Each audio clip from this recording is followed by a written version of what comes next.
You got a minute? Oh, wow.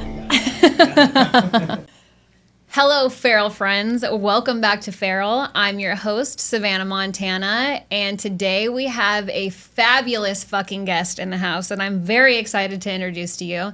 He's going to give us his journey from growing up in Long Island, from being a caregiver at just 5 years old, fast forward to becoming an event producer for the LGBT community in Long Island and New York City. He also owned a nightclub there, then spontaneously decided to change his life and move all the way down to South Florida, to the big city of Miami, and totally recreate his life.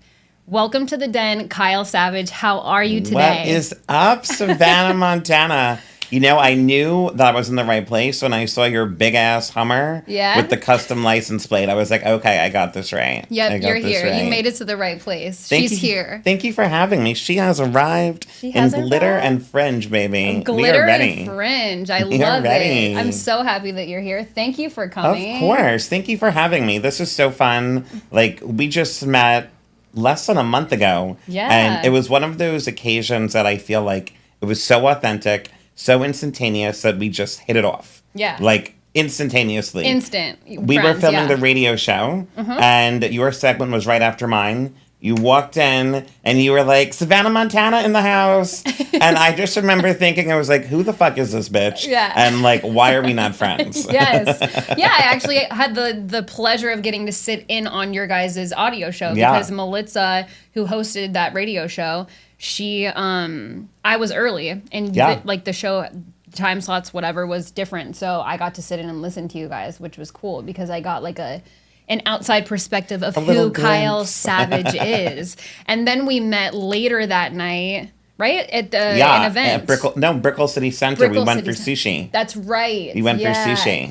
Yep. So how's everything? How is you're bouncing back and forth between New York City and Miami right now? Yeah, so right now I'm still in this like very transient stage of life where I'm going back and forth. So I'm like in Miami in my apartment in Brickell for like 2 weeks at a time. Then I'm back in New York for a week, like tying up loose ends, the sale of the club. We just had our big Pride event back in New York, and then really just kind of like jet setting. And next week I'm in Vegas for my best friend's 30th. So we're doing like a little trip to Vegas. 3 days in Vegas. I think it's all you need.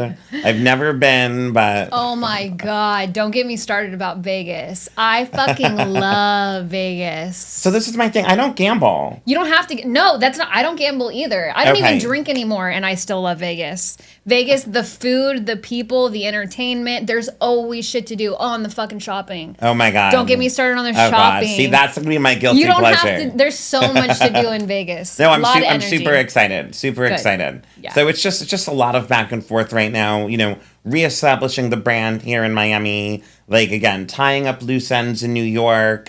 Like, you know, I still own property in New York, so trying to figure that out. It's a lot of unknown and a lot of uncertainty, but that's what breeds success, right? Absolutely. If you stay in the mundane and you stay complacent and you stay in what feels comfortable, then you're never going to evolve. Right. And I'm big into evolving and big into personal growth. I personally don't believe that human beings were meant to be in one job, one location for their entire life. Everyone says life is short. I like to say the opposite. Life is fucking long. It is fucking long. It's long. Life is long to be stuck, to stay where you grew up, to live where you grew up, to never travel, to never experience other cities, other cultures. There is a whole big fucking world out there. And there is a lot to explore, a lot of different atmospheres to experience. And that's why I really my heart and my soul was always telling me Miami. Always. Really? From the first time I came here. Okay. What was the first time you came here? So I started coming to Miami in 2019, right before COVID. Mm-hmm. Prior to 2019, I had never been to Miami. Okay. And I came once with a few girlfriends, and I was like, holy shit. Like, this is this is sick. Like, this is the vibe that I'm Miami has a beating pulse. It's culture, it's art, it's nightlife, it's expression, it's networking, it's business, it's opportunity, it's everything. You know, and I fell in love.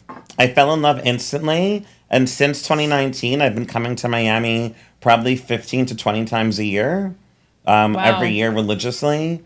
And that's why I met Melissa, who, like the power that she has of just attracting good people. And she was like, you need to join this. You need to join the Epic Talks Inner Circle. You need to be down here. It's going to be good for you. And there was that hesitation, right? Like, it's hard to break the norm. It's hard to break that stigma when everyone else in my family lives in the town that they were born. Yes. Do you know what I mean? I do know what you mean. We need to believe in yourself authentically and take that leap of faith and just know what's right and what your soul is calling you to do. Yeah, listen to your heart and just buckle down and just take a leap of faith and go for it. So let's talk a little bit about that. You grew up in Long Island. Yes. And from the time you were just 5 years old, you were already taking care of your parents who both had illnesses. Yes, yeah? yes. So what was that like? What was growing up like in Long Island and having such big responsibility at a young age? So my parents are amazing. I love my parents. My father unfortunately passed during COVID, not from COVID. So my father, as long as I can remember, he had double kidney failure. Okay. So both of his kidneys failed. He had surgery to get a kidney transplant, a double kidney transplant.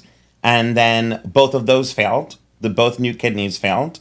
So then he had a second transplant and had 2 additional kidneys put in. And then they both failed.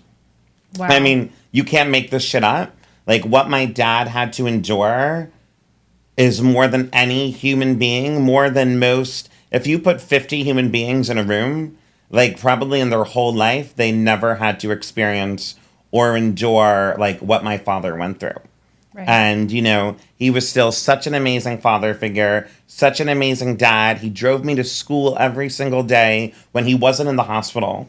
A lot of my childhood, he was in the hospital, so it was drivers or family friends driving me. But, when he was there, he was so present. He gave his all to me, so much love. And my mom, my mom is probably like my best friend. Yeah. I call my mom like 7 times a day.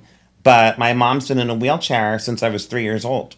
So my entire life, I was helping her with just daily tasks and, things that we all take for granted. Right? And it's shaped my perspective because I see people and things that are so easy, like going on vacation. Like, to her, like, that's a whole ordeal. You have to figure out accommodations, transportation, and it's tough. It's tough. But that's how I grew up. So I've always been, I had to grow up really young, right? Yes. I had to grow up very young from an early age, which is why I think I've always had this drive, because I've also seen life and health. Life and health is not to be taken for granted. You don't know what can happen. You don't know what can happen any second of any day. And we're blessed to be healthy. We're blessed to have our bodies and our immune systems and our health. And I want to be able to say that I lived my fucking life. Yeah. Like, I've traveled, I've built businesses, I've had great romances, I've met great friends, great people, because at any second it could all be taken away. Yes, it can.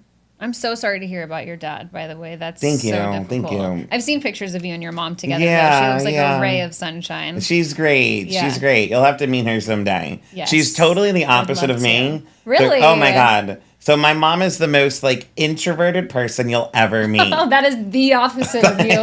Indefinitely. Like, if I told my mom, like, oh, Mom, like, come on the podcast, like, she would be like shaking. I think she would like die. Yeah. She would like turn white and like she wouldn't know what to say. Just the thought of it is like hell no for her. Totally. Yeah. Totally. So growing up in Long Island, I know that you ended up, and we'll get to that, starting your LGBTQ events there to shake things up and be different. But at what age did you realize that you were different from the other kids? And when did you really embrace that? Did you always know, or what was that experience like for you being a gay man in Long Island? Yeah. Or as a child, and you're an only child also. I am an only child. I don't know how much we can talk about on here. You can talk about whatever the fuck you want. Oh, no, I know. You don't have to talk about anything you don't want to either. Well, so. Obviously there's a time in every young boy's gay or straight life where they look down there and something is a little larger. Something looks different, right? Mm-hmm. And my first time, if I'm allowed to talk about this, it was to... This is your show, babe. And my besties know this. It was to the Britney Spears Lucky music video. Okay. So I will say there definitely was a time when I think I liked girls. Okay. But now all my girlfriends make fun of me. They're like, bitch, like, it wasn't her. It was her outfits. You wanted to be her. Yeah. You didn't want to fuck her. Yeah. Yes, exactly. And you got into theater super young, too. So you've been in front of a camera since the time you were 7 years old. Yes. Yeah. So what was that like, being around other kids and being in the theater space and, you know, acting, I mean, I don't know a lot about what you did, but you can tell us about that. Sure. So theater, I would say, is the most important thing that any adult parent listening to this right now can do for their child. Theater has so many benefits. So not only was I in theater since 7 years old, at 23 years old, I opened my own theater. That was my first kind of adventure with entrepreneurship. I opened my first business at 23 years old. The day I graduated from college, I graduated with a master's degree in education. There was a time I thought that I wanted to be a teacher. Mm-hmm. And then I realized waking up at 6 a.m. is fucking bullshit. And I'm out. No shot in hell that was ever going to work for my lifestyle. You would, I get up at 5 a.m. every day. 5 a.m.? You're like, yeah. Are you being paid to do this, or is this like willingly? Willingly, yes. Okay, so... It took some time, but I understand your non-willingness to get up so 5 early. 5 a.m. waking it's fucking up. Brutal. Okay. Yeah. I'm a night owl. Again, remember, for the last 3 years of my life, you know, my career was in nightlife. Mm-hmm. So I would go into work at 8 p.m. and I would get home at 4 a.m. Mm-hmm. So at that point, I'd be just pulling all-nighters. Yeah. You're like, I don't want to be a teacher. I want to be up all night, and I want to sleep all day. Yeah. Got it. So I opened my theater company after graduation. My dad said, you know, what do you want to do? And I was like, I want a theater. And my parents invested in me. They gave me the startup money, and I opened my own theater. It was a nonprofit, and it was called Shining Studios Organization.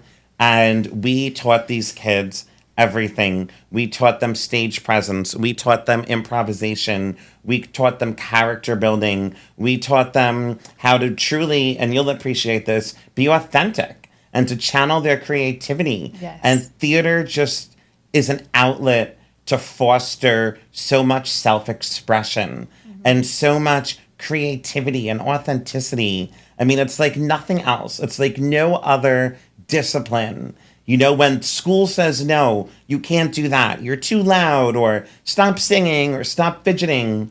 With theater, we take that and we create art out of it. Yes. We take art. We create art out of the things that society has told us are bad or not beautiful. Yes. And, I mean, today was actually the Port Washington, Long Island graduation. And these kids I met when they were 8 years old. And I was in my feels. Yeah. I almost missed the train today coming here. I almost missed the Bright Line. Oh my because gosh. I was literally like looking through like all of their Instagram stories, and like they're wearing their caps and gowns, and like I've known these fuckers since they were like 8 years old. Yeah. Oh my gosh. Yeah. It's like a walk through memory lane. Totally.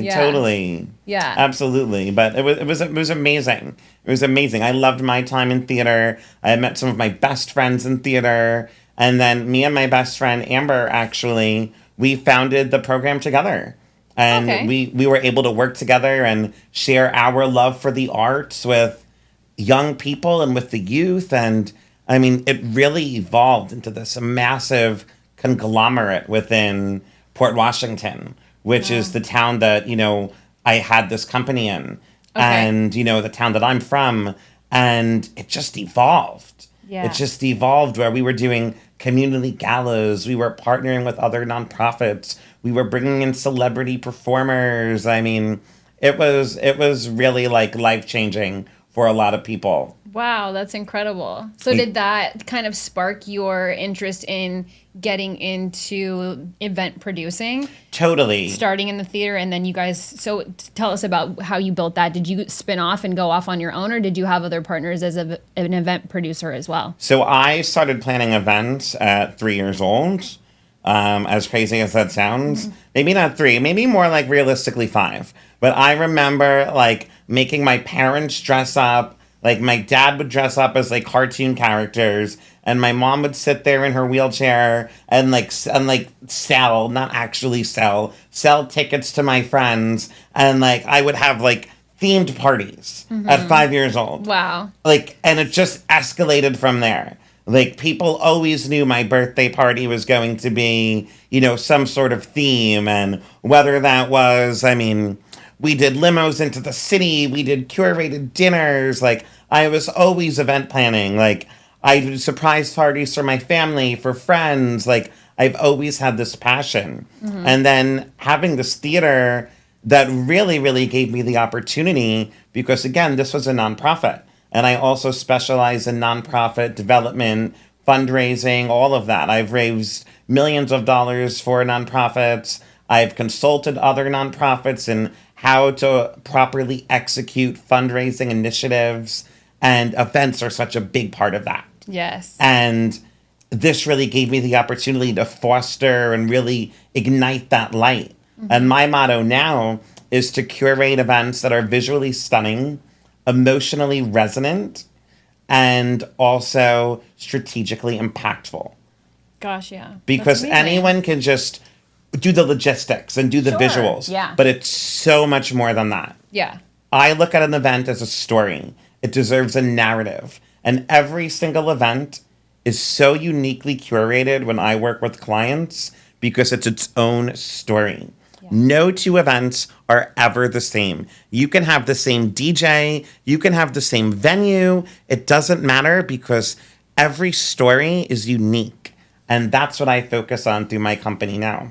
That's amazing. I love that. So what's getting into the event producing side of it? What is one of the craziest things you've ever seen go down at one of your events? Behind the scenes or actually at an event? Oh my God. Or both. Okay, there are definitely some things that I can't talk about because I'm not trying to put anyone on the spot.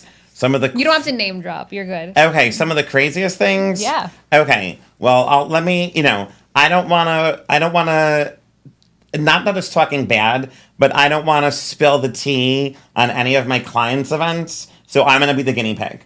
Perfect. I'll talk about my Chef's 25th kiss. birthday. Okay. I'll talk about my 25th birthday. 25. Here we go. So there was a restaurant that, it was 25. I was like, it's a great age, right? Because you're finally starting to make money, really make your own money and you're feeling yourself and it's a good age, right? Sure. Couple of years out of college. And so I was like, you know what, let's do it big.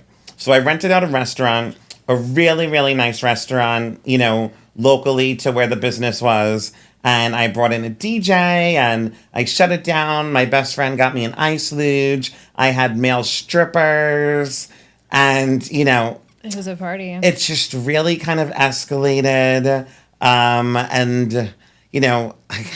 Let's just say the restaurant never opened again. What? Yeah. Yeah. Closed their doors after your party? Yeah. There was a lot of there was a lot of shit. You closed down a fucking restaurant where was this, in Long Island or New York City? Long Island. Long Island. This is in Long Island. I was I wanted to go back and apologize, for everything that went down because some people that I invited got a little rowdy, it was a little out of control. What is out of control though? Was it what did it turn into, some orgy? I mean, there were definitely some inappropriate shit going on. Because I can feel I'm looking at Kyle and I'm like, some shit went fucking down. They closed their doors. They're like, this is a lawsuit. We can't be open anymore. I think one of my friends definitely blew 3 of the busboys. Oh my God. I think it was fired, extra fucking fired. I think it was back to back to back. One of the girls was throwing up blood in the bathroom. Too many drugs. Too much shit. Too much alcohol. Too much shit going on. Too much shit going on. Oh my God. But that doesn't happen at the events that I produce. Right. That doesn't happen. That was just your birthday party. That was just my birthday. That was his 25th birthday. When I just work, a cash 25. Just a cash 25. When I was no. But when I work with my clients and the events, I do everything from corporate summits to nonprofit galas, milestone moments, brand activations, book launches, intimate dinner parties, you name it. I do it. I mean, you've seen my Instagram. Yes. It is my favorite thing to do. My favorite thing to do is to have all of my friends over for dinner and set a beautiful table with candles and napkins and themed centerpieces and place cards, because the table is home. Yes. Like, even going so far back, like to the Bible and biblical times, like, let's break bread together. The table is for family and for nourishment. And, I look at it as not just nourishment of the stomach, but of the soul, the mind, the heart, creativity. Mm-hmm. Like, it's one of my favorite things to do, is to be able to invite people over and host them and curate for them and create like a memorable experience for them. Yeah, of course. So were you doing event producing and the nightclub at the same time, or when did you buy your nightclub and when did that whole thing take off? And was your nightclub in the city, or where was that located? So my nightclub was also on Long Island. Oh, okay. So that was a crazy, so again, everything that I've always said I wanted to do, I've done. You've done it. Like, and at 20 years old, I was sitting in a theater management class at Adelphi, and our assignment was to create a theater. Okay. And I was like, I can do this. I called it Shining Studios, and I was like, fuck, I'm going to do this. I was like, I'm going to bring this to life. And I remember being in an Uber coming home from Manhattan one day with my best friend Amber, and I said to her, I was like, I want a club. I was like 26 or 27. I was like, I want a fucking club. Yeah. Like, I want to do this. And the owners that used to own the space actually reached out to me because I was actually helping them with events, like on a consultancy basis, helping them try to drive more traffic into their space and come up with more unique and, abstract events for the LGBTQ community. And they decided they were going to close. And before they put it on the market, they asked me if I wanted to buy it. And amazing. I was like, I kind of do. Yeah. I was like, at that point, I was about to move to Miami full time. I was working with one of my amazing dear friends, Laura Prescune. She's part of the exclusive group with Douglas Elliman, the top producing group in all of Florida. Great. And we were looking at apartments. I was down here looking at apartments, and I was going to buy a condo. And then this opportunity kind of fell in my lap, and I was like, maybe I do this, and maybe I put like the Miami dream on hold, and that's what I did. And what year was that? That was, what are we in, that was 2022. 2022. That was 22, yeah. Okay. When we started, the end of 22, like beginning of 23 is when like we started really having the conversations. Right. Okay, and tell us about your nightclub. What was it like? What kind of nightclub? What was it? What was it called? What did you have partners in it? Tell us about the nightlife. The owner of a nightclub. So live in the den. It was called Halo. It was called Halo, and it was, like I shared before, an LGBTQ club. And the reason it was called Halo was because if you look in the dictionary, by definition, a halo is a ring of protective light. And especially, like, with everything going on right now in the world, I felt like the LGBTQ community needed to feel protected. Yeah. And that's how that name came. And I love the name. It's great. I put my heart and soul into this. I designed every single inch of it aesthetically. We had like neon purple lights, and I framed out the DJ in angel wings. I had like a sequence wall, just like my shoes. I don't know if you can see the shoes, but like a black and gold. We'll send pictures of the shoes, or you can lift your shoe up and get it in the lens. Can you see the shoes? Yeah, we can see them. So we had like sequence mermaid walls. I had like queer art, like men on men, women on women. I tried to have as many drag shows as possible.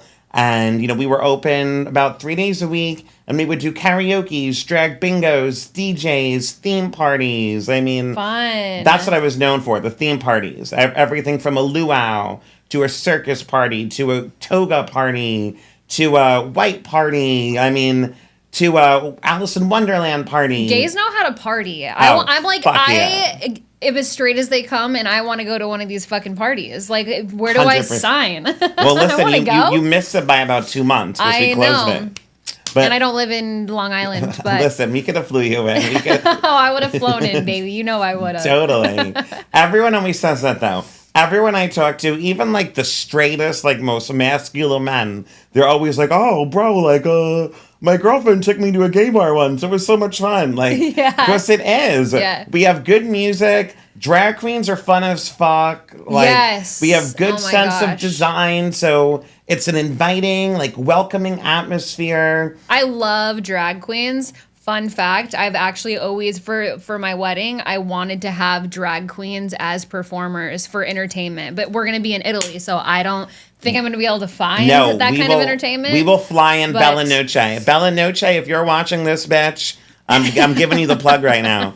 Bella Noche was my head drag queen. Not only is she my head drag queen at the bar, and now we're actually doing pop-ups. So once a month, I'm going to fly back to Long Island, and we're going to actually have pop-up LGBTQ parties. Because there's nothing out there, which is surprising. You think New York, you think a huge gay scene. In Manhattan, yes, but where I'm from, absolutely not. None. I was the only one. So you were the leader of the pack in the LGBTQ community 100%. for Long Island. Got it. But my girl Bella Noche, I mean, I brought her to her first time to Miami, and I took her around. We went to the Palace. We went to the Satai. And we fucking Miami the shit. Yes. Yeah. Do you have an alter ego drag queen? Have Me? you dressed up in drag? Oh my yes, God. you. I have done drag 3 times in my life. I give these bitches so much fucking credit because I've tried to walk around in stilettos. And you probably know because I've seen some of your outfits. Yes. I don't know how you fucking do it. Yeah, it's brutal. I mean, pain is beauty. Yeah, heels fucking suck. That's why I'm like, thank God I love cowboy boots so much because they're far more comfortable than any of my heels. But even some of my cowboy boots are heels. They're like 5 You rock inches. them. Thank you rock the fucking cowboy boots. Thank you. That event we were at on Wednesday, you walked in and your hair, I was like, oh my God. You should have been on the runway. Thank you. Yeah, Zach did my hair. I was in full Savana, Montana attire. It was a vibe. Thank you. I appreciate that a lot. You are a vibe. That's fine. Thanks, babe. I try. I do my best. So what was I going to ask you next? I totally forgot what we were talking about. We were talking about me and I lost my mind. No, I guess that means we should focus on me. Yes, we'll just focus on you. Okay, so drag, that's what we were talking about. Oh, yeah. So were all of your 3 drags that you did, were you a different person in each of them? Or do you have like a go-to persona of who you are in drag? Are you familiar with Rent? Have you seen Rent, the movie? Of course. Okay, so I played Angel in a community theater production. Very that cool. was my first time in drag. And my second time in drag, I played Frankenfurter in Rocky Horror Picture Show. Wow. So, oh my gosh. And then my third time in drag was just like for a party at the club. Like it was like a drag night. And I was like, fuck it, I'll do it. Yes. So. Yeah. So none of your drags were like for a party or like for something fun. It was all like acting, theater. Yeah. It was like for a purpose or like a paid thing. It wasn't, you weren't dressing up in drag for fun. You're like, this is too much fucking work for me. So much work. Oh my God, it's so much work. Like, absolutely not. Unless I'm getting paid for it, no shot. No shot. I'm not putting like 4 to 5 hours into something unless I'm getting paid for it. And like, I've seen like these girls like get into face and shit. And it is next level. It is a talent. It's an art. No, it 100% That's why I have such a like appreciation and respect for it. Because again, it's another uniquely curated art. And that's what I am, like, to my core. Mm-hmm. Like, to my core, if I had to describe myself, I never, ever say that I'm an event planner. I'm not an event planner. I'm a creative director, and I'm an experienced architect that curates events.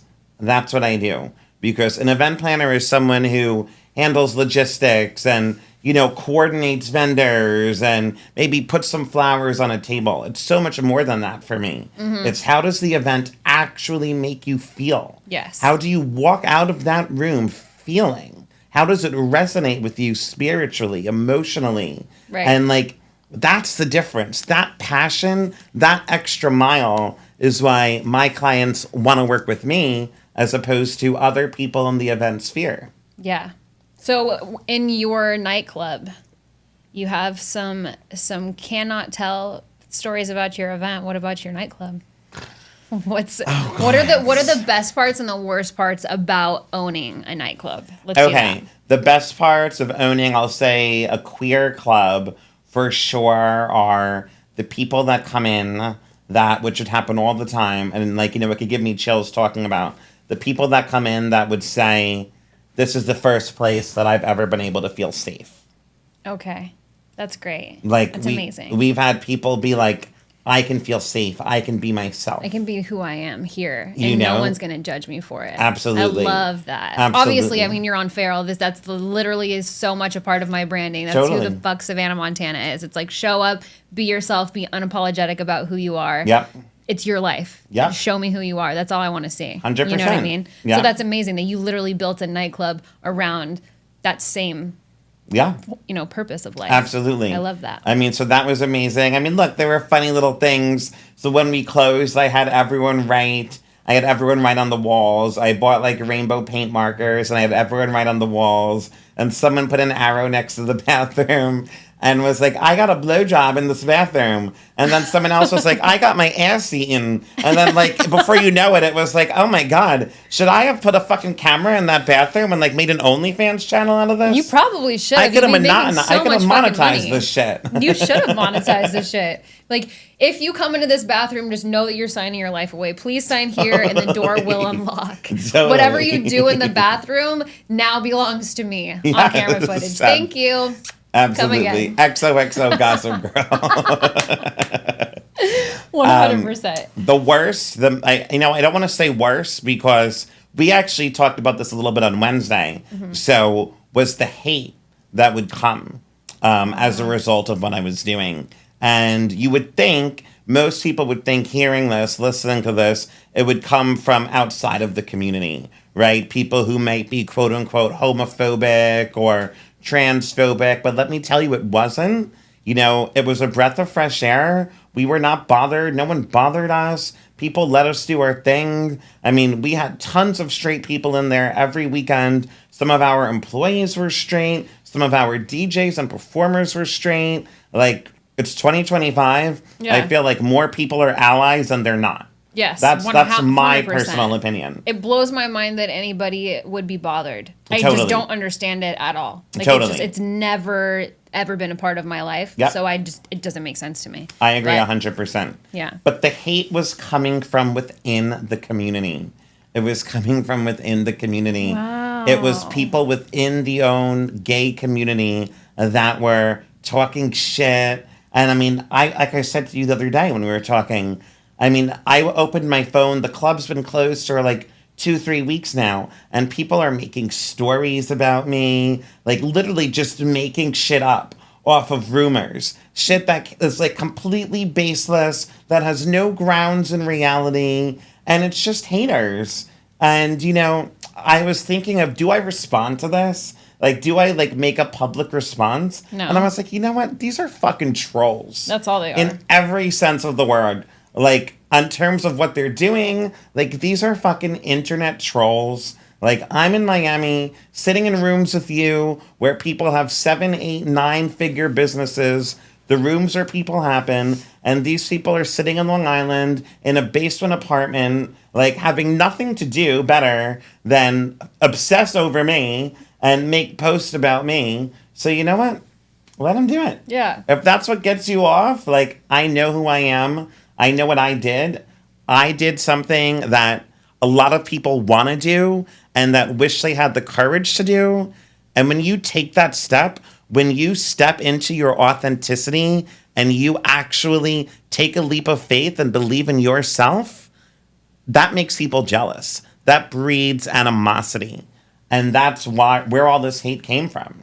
Yeah. So whether they love you or they hate you, they're still obsessed with you. Yeah. Haters make us famous, baby. Yeah, keep on hating. If 3 people don't hate you, then you're doing something wrong. I love that. It's true. Whatever 3 of you assholes hate me, please send me a DM at Savana_Montana. I'm dying to know who you are. send some flowers too. I'll take flowers. Yeah. Love a good bouquet. So when you decided to shut it all down, what was that experience like? Was it the grind of the nightclub, or was it kind of like a breaking point?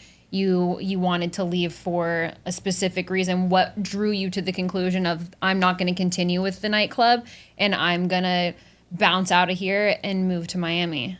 I mean, it was more so that for 2.5 years, I felt like I was putting, again, I wanted to do the nightclub. It was a passion, but like it was like this, right? It was like a seesaw, and I had a choice, and I ultimately chose the club, and I never regretted it to a second.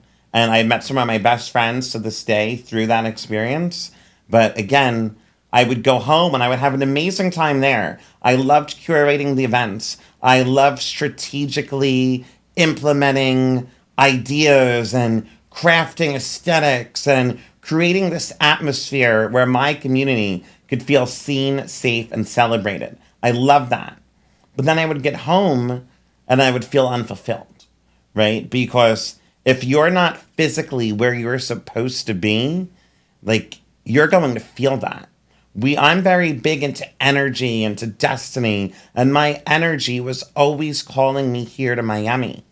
And I eventually had to put myself first, because for 2 years I put my community first. Mm-hmm. I put my community first. I put everything into this: money, time, heart. I sacrificed travel plans. I sacrificed relationships, everything to build up Halo. Mm-hmm. Because I believed that my community not only needed it, but deserved it.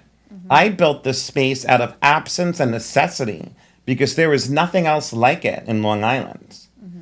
But like, one of my good friends was like, you have to be kind to yourself. You do. My entire career has been built about creating spaces for others, whether that's for children in the nonprofit theater capacity, or whether that's for the LGBTQ community.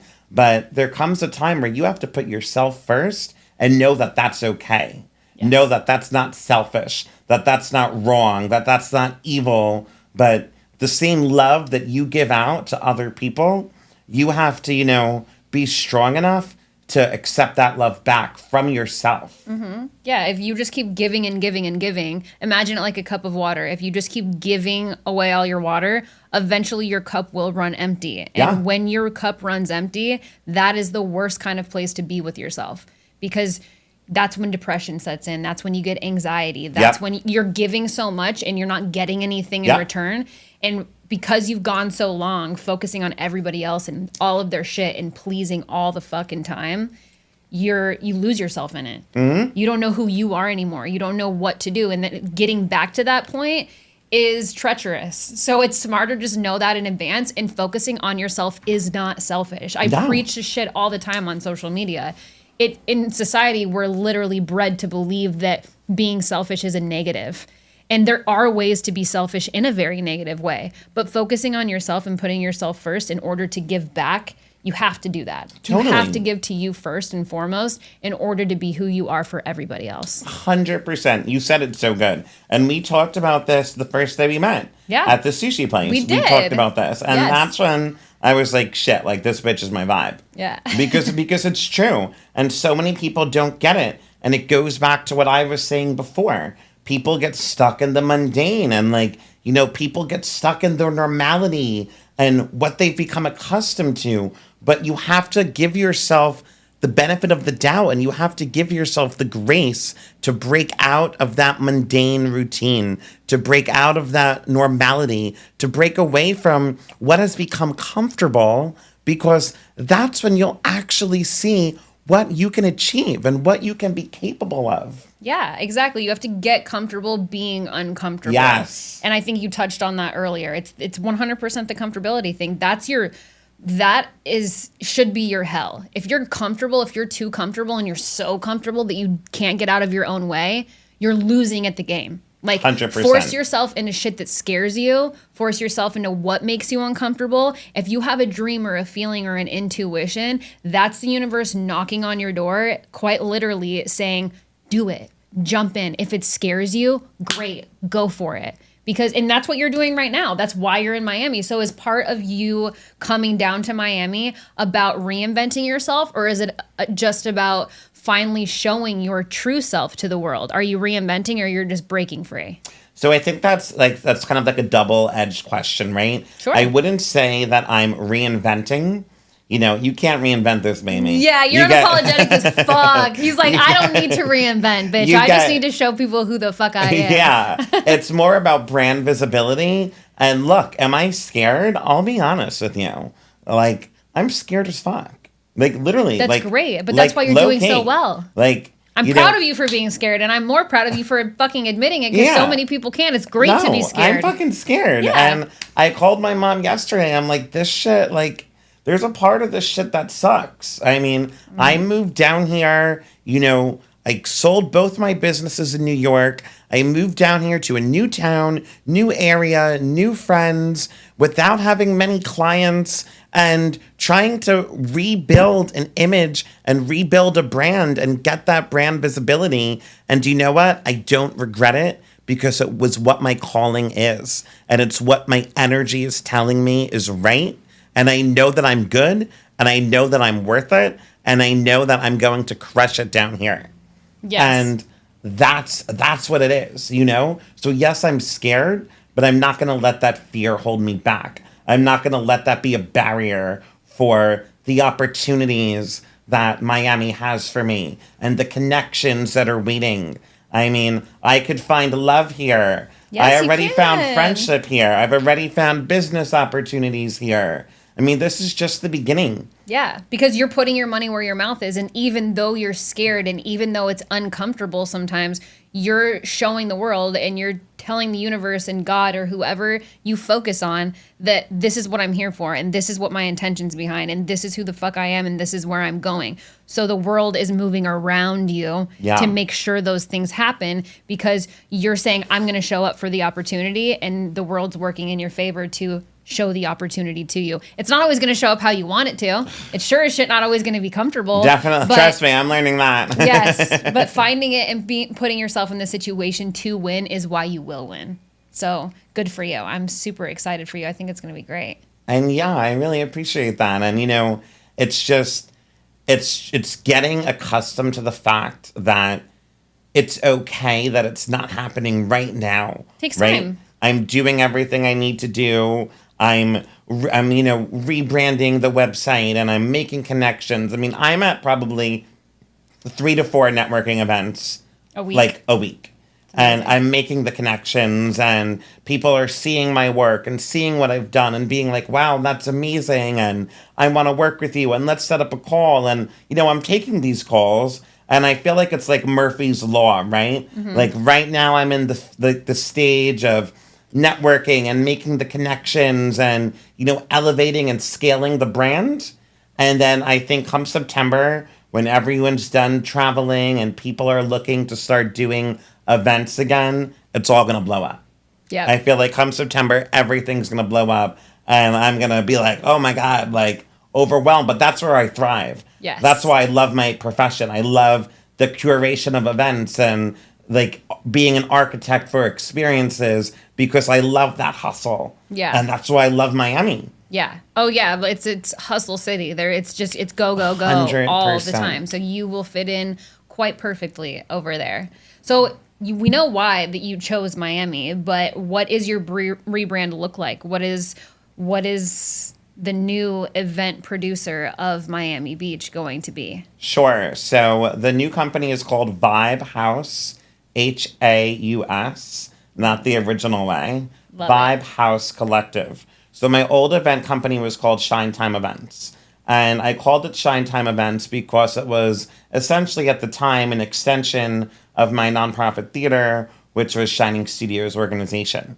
So I wanted it to, again, brand like visibility, like being able to recognize the similarities between the two names. Mm-hmm. I wanted people to know, because Shining Studios was a huge part of my brand and my personal identity back in New York. So it was important to me to have that connection and establish that connection. Now that Shining's closed, I'm essentially trying to start fresh And I want something that's more elevated, more opulent, more sophisticated, because I'm at the stage in my career where I know what I bring to the table. I know my worth. I know what I can deliver, and I want to attract that type of client. Right. Does that make sense? Yeah, it makes perfect sense. So Vibe House Collective, my whole thing. I love the name, by the way. Oh, Fucking thank you. crushed it. Thank you. Yes, you're welcome. So I have a whole thing about vibe. So vibe, the V stands for vision. Everything starts with the vision. When I sit down with the client, the first thing I ask is, what is your vision? What do you want this to look like? Like, tell me as extravagant or as crazy as you want. And, I'm not one of those people, again, I'm not an event planner where they'll say, oh, like they just start thinking about the budget and the logistics. I don't care about that. I want to hear what is in your head. Mm-hmm. What is in your head that you want to get out into the universe? What is it that you want your guests to walk away seeing, feeling, experiencing? Right. That's the V, the vision. Okay? Mm-hmm. The I is implementation. Right? Because you need to work with someone who can take that vision and implement it into real life. Anyone can have a vision, but Pinterest isn't a plan. And I say this all the time. Pinterest is great, but it's not a plan. You want to work with someone who can take that vision and implement it into reality. B stands for bespoke. Because when I curate an event, I'm always trying to make sure that it is a bespoke event. It is unique. It is curated. It is authentic. It is abstract. You don't want to have a party at the Mondrian and then 3 days later, your best friend has a party at the Mondrian. They look exactly the same. Right. What's the fun in that, right? Uniqueness, authenticity, things that stand out, experiences that move people. And look how passionate I get talking about this. I know, I love it. Like, this is my life. Mm-hmm. This is my life. It's not just a job. It's not just a paycheck. It's how I live my life. Look at how I dress. Everything about me is curated. Everything about me is to be authentic and abstract and different and opulent. Mm-hmm. And then the E stands for engagement.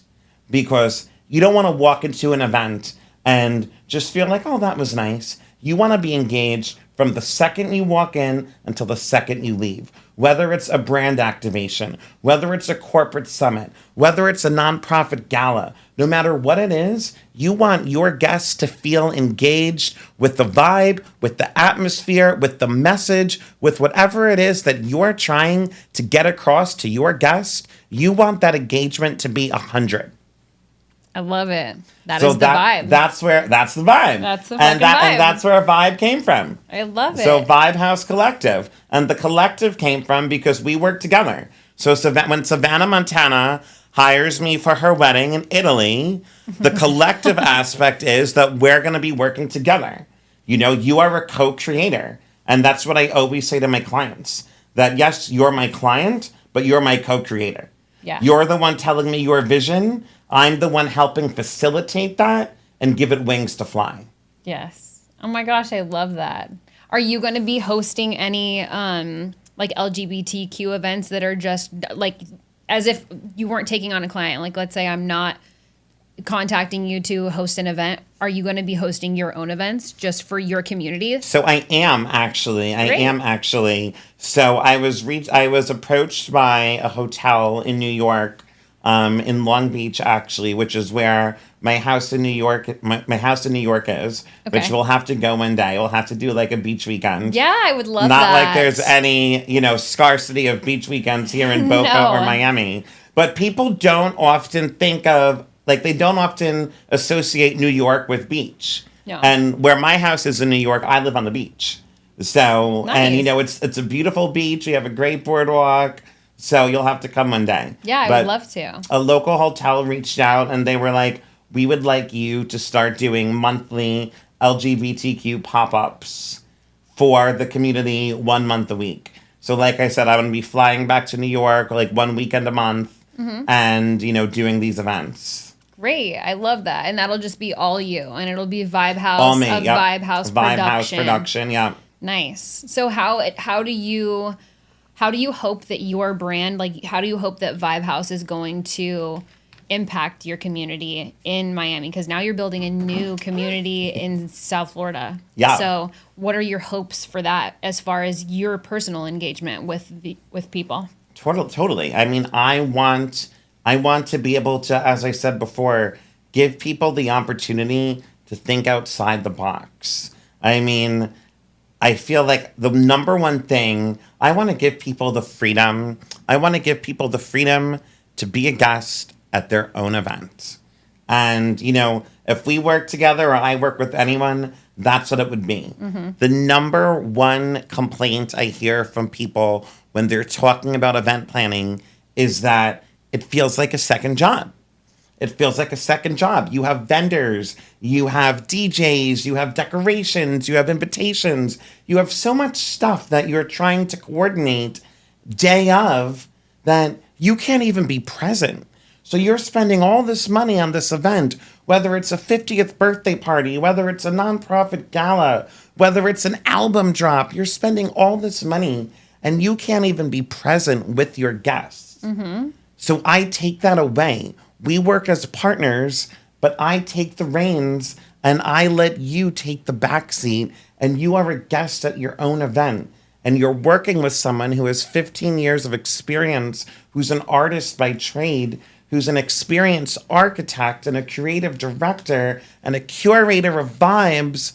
You're letting me take that pressure. That way you can actually be present. Yeah, it's a huge thing. Like for Willie Numbers, like hosting all of the corporate events that he would do for his company. I mean, I made it as seamless as possible. A very similar take to you, where I handled everything and literally all him and his guest speakers, they just had to show up. I'm like, this is where you hang out. This is what time you need to be here. This is who's talking in which order. Yeah. And then this is what time the Q&A is, where all of you, like, it was seamless to anybody showing up, but behind the scenes, it's chaotic. It's chaos. It's so pure chaos. It's so chaotic. I love the chaos though. Like, I think that's one of the reasons that we like, you know, it was like synergy. Yes. I look at our relationship, like you and me, Savana, as synergy. Yeah. We are both unapologetically ourselves. We're both entrepreneurs. We're both so authentic. We're both creatives. And like, we are both spontaneous. And I think that's why this works so well. And I think, you know, what you're doing is a reflection of that as well. Yeah. You know, everything that you're doing in building this podcast. So many people want to start a podcast or want to, you know, I want to do this, I want to do that. But it takes a special type of person like you and I to actually say, fuck it, let's do it. Yeah. Like, foot on the fucking gas. Yeah. I mean, shit, it took me 3 years to start the show. I've been talking about it for 3 years, and I was like, I'm sick of fucking talking about it. That's literally the first episode of the introduction is I love it. I can't believe that it took me 3 years to do this. Just like anything. Like, it could be as small as people contemplating posting on social media. Well, what will people think? Well, what would they say? Well, I didn't edit it this way. Well, I didn't post it the right time. Like, it's all bullshit that you tell yourself. When you start doing something, it gets fucking easier. Yeah. The contemplating it and thinking about doing it, that's what's holding you back. I stopped thinking when I started this show. That's what I did. I stopped thinking about everything and I just started doing shit. I'm like, it's not perfect. I don't love everything. I mess shit up all the time, but I keep showing up. 100%. That's how easy it is. 100%. And the chaos behind, you know, events, it's the same thing. Shit's gonna go down. People show up late. Vendors cancel. Venues cancel. I mean, there's always something going on, but I think you and I are very much the same in the sense that I would rather have too much on my plate in an event or with whatever I'm doing than not enough. Because if I have idle time to think, that's when I really fuck shit up. I'd 100%. Rather if I don't have time to think, I'm on it like a bonnet because I don't have time to slow down. On it like a bonnet. On it like a bonnet. This bitch over here. Shut the fuck up with the on it with the bonnet. Okay, I see you. Oh my god, the shit that flies out of my mouth sometimes. You see, producer, can we get a bonnet on set? Oh my god, yes. But no, I mean, right? You're so right. Look, there was a saying that I used to say to my kids when I was teaching theater, when I had my theater, and the saying was, and I'll share it with you and everyone, it's so simple. If you are in your head, you're dead. It's the number one rule from improv. Stop thinking so much. Just do it. If you want to have a party and you don't want to stress, just do it. just call an event planner. If you call an event producer, call an event curator. If you want to start a podcast, just start it. If you want to move to Miami, just book the fucking ticket. If you are in your head, you're dead. Because once you start overthinking, and this is what I shared on Melissa's radio show, you have to be able to drown out the noise. There is so much noise all around us. Family, friends, social media, critics, haters. Everyone has an opinion. But the only opinion that actually matters is yours. That's right. The only one that matters. If you can go to bed and be like, I was authentic, I was unapologetic, I was me, I showed up, and I know in my heart that I'm on the right path, that's all that matters.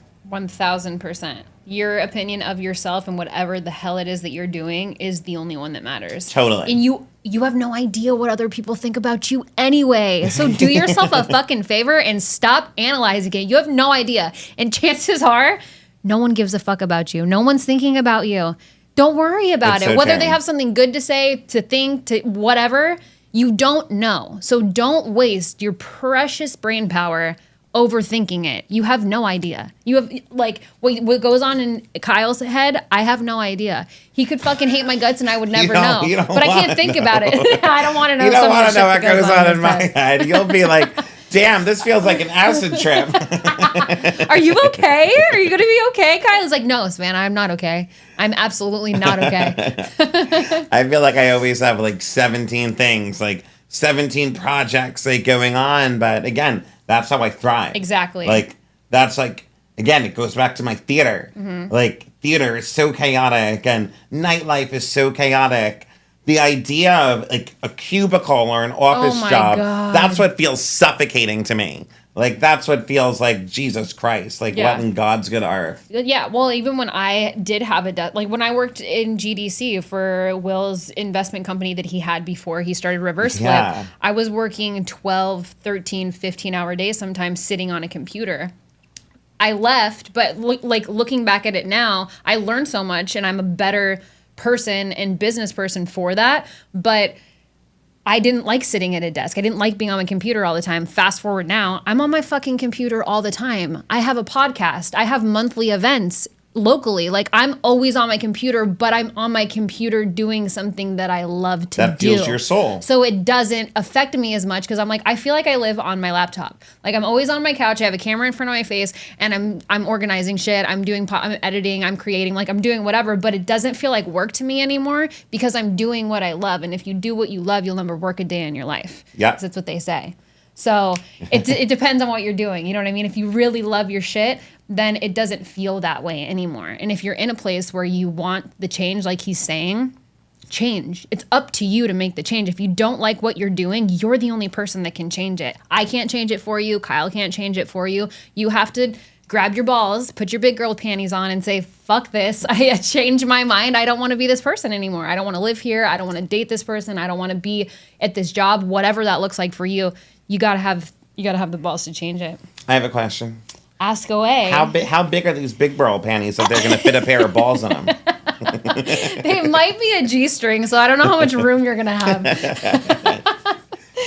And I would like to add one point of clarification when you say that you can't help and I can't help. This is true. Unless you're doing an event and you're totally stressed and don't know which way is up and feel like it's a second job and pulling your hair out, yeah, I can fucking help. Yes. Aside from that, I can't help you. Yeah.